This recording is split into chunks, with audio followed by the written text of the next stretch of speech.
Good morning. Well, it's actually almost 2 o'clock.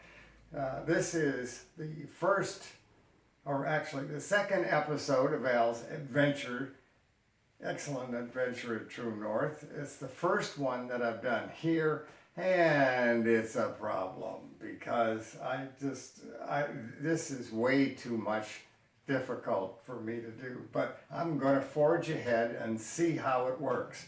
I've been here 2 days. Pardon me. The first day I spent unpacking. Actually, the first day and a half I spent unpacking. Then, of course, I went out and enjoyed the food. They did a 2 hour intake with me. The doctor came, and man, I have to tell you how thorough that was. They tested things on me. Well, here's a really simple one.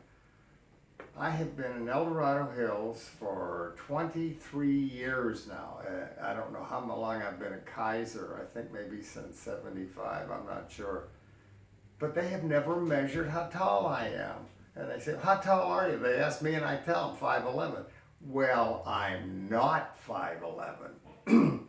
I'm 5'9.5". I have shrunk an inch and a half. Well, at 86, let's not be surprised. Of course, you're going to shrink. Everybody else I know. And I would say, oh, I haven't shrunk. Well, how did I know that? I didn't, because no one ever measured me. So, I mean, it wasn't very high tech. You used to take your shoes off, stand on the wall, and they put this thing out. But he gave me a good test with my strength and this and that. Now, I've seen them do Dottie. They do that. You press up on hands and all, but they actually did that with me. So I thought, great. That was great. So they still haven't decided if they're going to fast me or not fast me. I had to get into this argument with the doctor because I gave him all my meds, and he says, well, some of these are good. No, they're not. They wanted these, indoor, it's all preventative. I said, I don't want to be prevented. Indoor makes me dizzy. Well, it doesn't, it affects my balance. Well, what do you mean? It makes you dizzy? No, it doesn't make me dizzy. It makes it difficult for me to balance. I would have a very hard time if I got stopped by the nice policeman because I'm supposed to walk like this. I'm not sure I could do that now, but I would try. So you're here for one purpose, to get healthy. I spent 10 days in 2018 at the McDougall Institute, a 10-day live-in program. Well, they had it at a resort. It was a spa. They had a swimming pool, jacuzzi to go to. They had afternoons you could go for a walk in the city. You can walk here, but basically they're fasting people, so they don't really want you to expend too much energy. They haven't fasted me yet, so I went for a walk in the local cemetery. Boy, that was interesting. It's just a block away, and it's huge. It just goes on and on and on. So I did that, but where was I? Oh yes, I was talking about I had a good intake. So they come in the morning and they have a little sheet. They asked me to fill mine in. I'm not very good about that, but it has the date, your weight. I keep track of my weight anyway. Sleep hours, oxygen, blood pressure, heart rate, water. They want me to keep track of my water intake, and I have not been drinking enough, so I have to start doing that. I guess the body temperature, and then blood glucose or something else, depending on what they're tracking. So they come in, they go round. A doctor comes, sees me every morning, and a doctor sees me every late afternoon. They don't want to, I haven't been here half the time they come around. It's a nice room, but it's tiny, and I didn't spend all this money to be in the room. I go down and I meet people, and I have learned the secret of success, which is very simple. Because of COVID, it's not the True North makes us do it, but COVID, the local constabulary, the local health department says We have to wear masks for the first 5 days. We cannot go and eat inside the dining room. We have to eat outside. Well, the weather's nice, but it wasn't. It was cold in a couple of mornings, so you have to eat outside. So, and you can't go to classes. That's a bummer, but oh well. You have to watch it on the television up here or on your computer, and I haven't figured out how to do either one, because as I said, I figured out the secret here is you come out with the food. They don't give you a tray. You have to, and the food is delicious. Oh my goodness gracious, it is so good.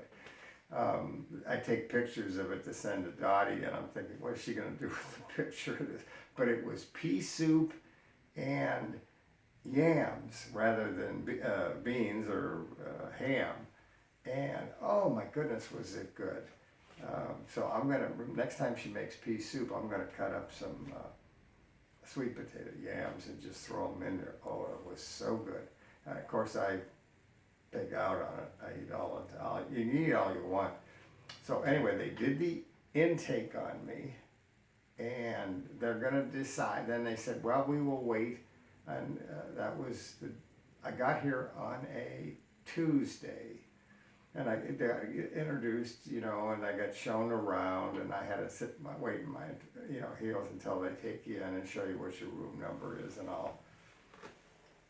And they said, okay, so the next day, I get up early in the morning. I have a 10 o'clock meeting with my doctor, and he gives me the intake, and he says, all right, tomorrow and I had all these blood tests, and so we went over some of the blood tests, and he's even doing more, and I'm thinking, why did they tell me to go get it? I thought, which was nice, they're going to save me money, but they came and took a couple more quarts out of my blood, and they're going to decide what to do with me or tomorrow. So they're not going to put me on a water fast.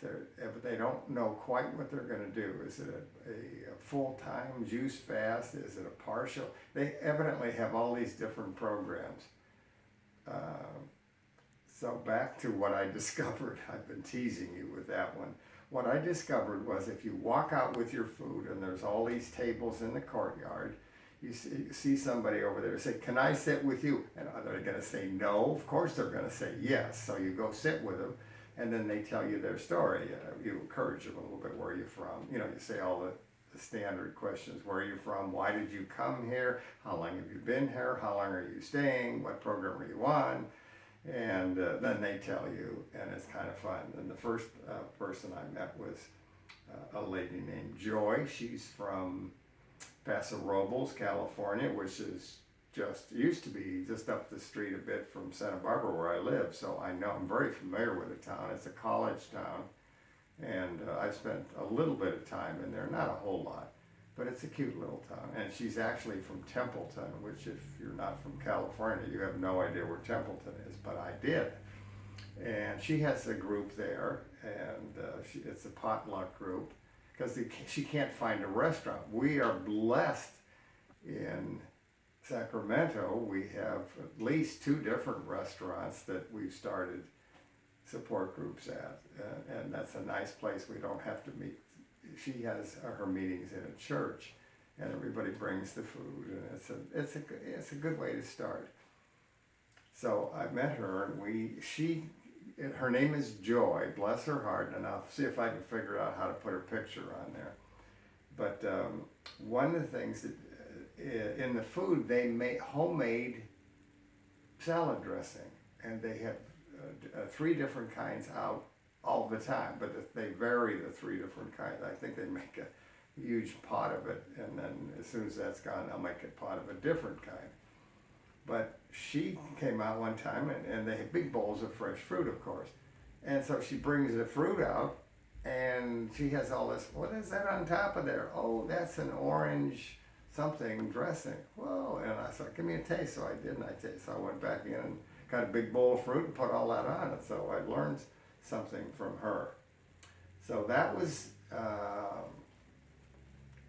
my first full day here. Today is, I don't know, I'm all confused what day it is. When did I meet? And then I met the next day, we were sitting down there with Joy, and because now we knew she arrived 1 hour after I did. I was doing my waiting to get in, and she was sitting in the lobby waiting to get in after me. So we sort of bonded because of that. And then so she and I are sitting down the next day for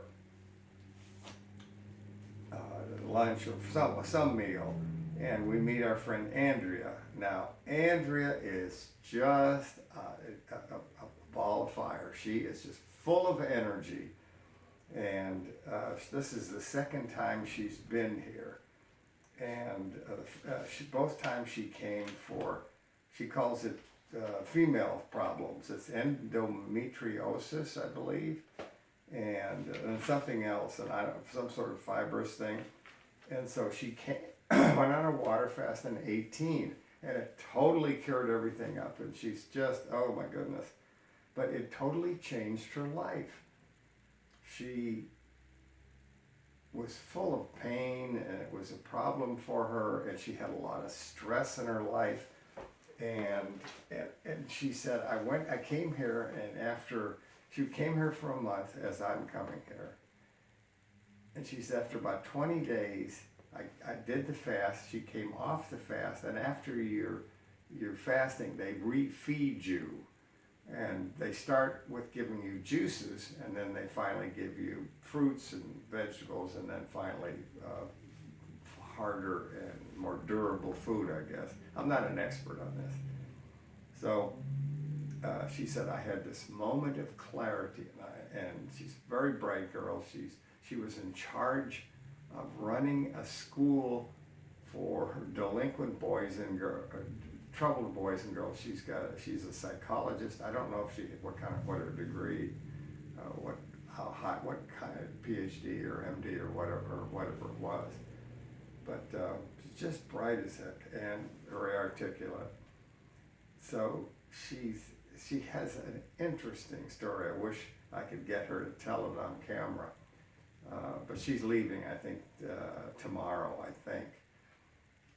But she said she just was in pain with this. You always ask people, how did you find out about True North? So she said she was in pain. She didn't know what to do, and she's religious. So she said she was praying to God or something, and she was laying down and looking up at the sky, and she saw the clouds spelled out fast. And she says, what in the world does that mean? And she just, fast what? You know, and she just couldn't figure, go fast? Should I do what I'm doing fast, or what is it I should do? So she just pondered that for a day, and then finally she says, well, I'm going to Google it. So she Googled eat amendo, whatever that thing I just said, and fast, and it came back water fast and so she did research on water fasting, and of course the best place is here in Santa Rosa. So she came to it, and I thought that was a very interesting story. She and her husband, she had a stressful life and the whole thing, so when she had her moment of clarity, she quit her job, and she hasn't worked at a job since then. She does, because of her background and her experience, she's had plenty of job offers. So now she does counseling, and she works when she wants to. Her husband gave up a pretty good chunk of income doing that, but she decided that that's what she wanted to do, and she said her life is so much better. So then you're going to ask, as I did, well, why are you back here? Well, evidently these problems came back. So today, just before I came up here, she came by, and we were 4 or 5 guys were sitting around. She came and sat with us, and she's telling her story to them. And I said, well, what is it? Do you think you ate any differently after you left True North the first time you came? And she looked at me, and she figured, out what I was asking her. And she says, yeah, and I don't think enough. She says, I think that's what the problem is. And so I was talking to her about getting support groups, because, here us Esther and Peggy and Twyla and I have really started and running good support groups. And I said, it's a two-way street. You help other people, but they also help you. And my favorite one is talking about Don and Ruby. They inspire me, and yet Esther and I are the ones that inspired them to do it. And it's a cyclical thing. It just feeds on itself. It's just wonderful. So I was telling her about that. So she's going to go home and start one. And I thought, very good. So, and of course, Joy had told her about the one that she was already running, so that encouraged her. Now let me see if I've talked enough yet. This is really hard to do. I want to tell you, I just must lay in bed and read my books. But, today, so as things happen, people hear about my story before I tell them it, and they hear that I'm 86 years old. Oh, you don't look 86. Yeah, well, I am. Get over it. But no, they got to tell me. So I met Mark. Mark comes over and he says, "You're the one, aren't you?" And I said, "One what?" And he says, "The one that's 86 and turns your life around." I said, "Yeah, I did that." So he wants to hear my story. And I'm passing out cards like confetti. It's just wonderful. So I said, yeah. So he brings his dad named Ron out. Now, Ron is 82. He is a retired contractor, and he's just a gnarly SOB. I just love him, because that's the kind of what I am. And so he comes out and he asks some questions, and he can hardly move. He's not like I was. He doesn't have the angina, but he's just stiff. So so we talk, and he doesn't want to hear any advice. He doesn't want to hear doing this and that. And he's, so anyway, we had lunch together, and then sure enough, breakfast, excuse me. So lunch comes around, and sure enough, he shows up after lunch. He and his son come over again. And so in fact, I was sitting with 3 or 4 guys, a guy named Don from Michigan. And when I came back I left them. I spent an hour and a half with them after breakfast. And I came back, and they're all sitting at the same table. Some of the people are fasting. Well, they don't eat, but they still come there to socialize. And I guess, I don't even know if, I guess they don't go into the dining room. I'm not sure why. Anyway, so I said, "You guys have been here since I left?" And he said, "Well, sort of." It's kind of hard for the fasting people. I have a suite mate. His name is Mike. He's from Michigan too, and I've never seen him out of his room. My other roommate, Pammy, suite mate, she and I share the bathroom. Oh, that's an interesting story. I hadn't had a bowel movement since I've been here, and they were worried about it. I usually don't go 2 days. Well, I was saving up, and I went this morning, and I plugged the toilet up. So poor Pammy had to go downstairs to use another toilet. I felt bad for her, but hey, what can I tell you? Let's see, anything else I need to tell you? I guess that's about it. It's a lot of fun. The people are interesting. They all have interesting stories.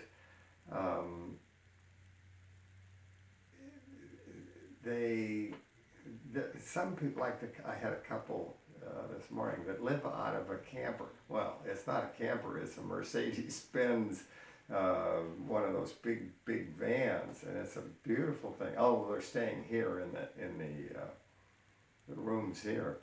But they go to Mexico, and they go here and there, and they didn't know anything about whole food, plant-based. They went here in the recommendation, either of a doctor or of a friend.